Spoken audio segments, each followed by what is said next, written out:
4টি আসনের ফলাফল কিন্তু আমাদের কাছে আসে। আচ্ছা, এই মুহূর্তে যদি আমি আপনাকে একটু জানাই যে ময়মনসিংহ 1 আসন, যেটি হালুয়াঘাট এবং ধোবাউড়া নিয়ে গঠিত, সেই 1 আসনে কিন্তু আমরা দেখেছি যে 48টি, এবং সেখানে ধানের শীষের যিনি প্রার্থী আছেন তিনি প্রায় 10,000-এর বেশি ভোটে এগিয়ে রয়েছেন দাঁড়িপাল্লা প্রতীকের প্রার্থীর থেকে।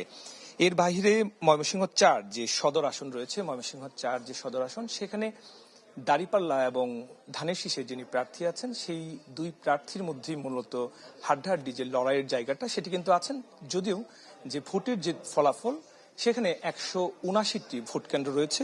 179টি ভোট কেন্দ্রের মধ্যে আমাদের কাছে যে তথ্য এসেছে, সেখান থেকে আবার রিটার্নিং কর্মকর্তার কার্যালয় থেকে যে তথ্য, সেই জায়গায় কিছুটা পার্থক্য থাকার কারণে আমরা পুরোপুরি সংখ্যাটি এখনো দিচ্ছি না। তবে যে তথ্য, সেখানে এখনো পর্যন্ত 5,000-এর মতো ভোটে প্রায় এগিয়ে আছেন, 4,000 প্লাস ভোটে এগিয়ে আছেন যিনি ধানের শীষের প্রার্থী আছেন তিনি।